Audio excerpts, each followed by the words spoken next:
Today, GBEC, Greater Brownsville Incentives Corporation, working with the Rio Grande Valley Partnership, they've had a bus tour. They were able to stop and we all got out to see SpaceX. So, you know, for the people who haven't seen all this, it's very exciting.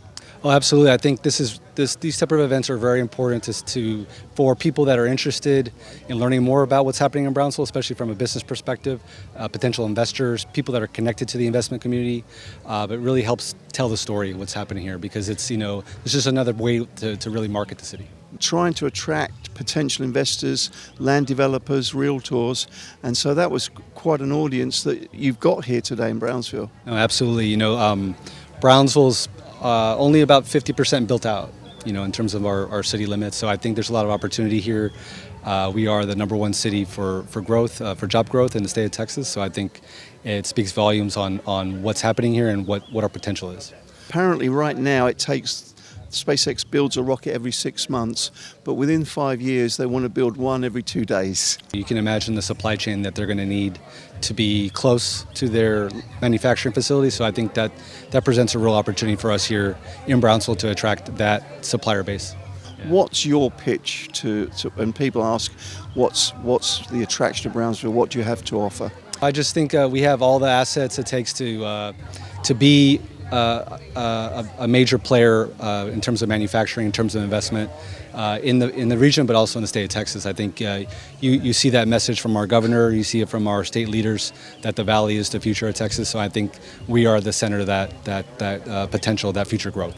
Do you see our region, do you see Brownsville benefiting from the phenomenon that is nearshoring and a new president coming in Mexico, and a lot of people are very positive about the relationships between the US and Mexico right now?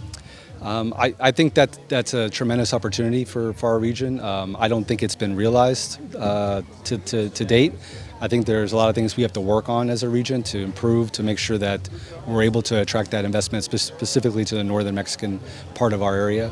But we're working together to make sure we can get that done.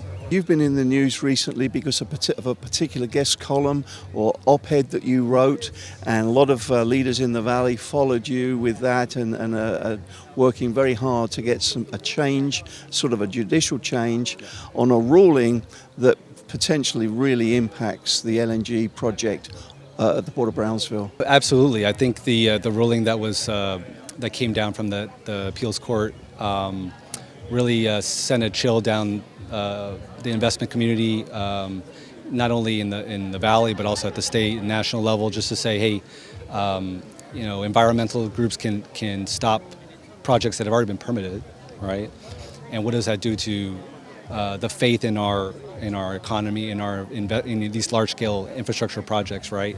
So I think I'm absolutely in favor of making sure these companies comply with all federal and state environmental laws. But I think it needs to be a fair process so that it doesn't upend our economy and the progress that we're making here, especially in Brownsville. Mayor, thank you so much for today's interview. Yeah, thank you, Steve.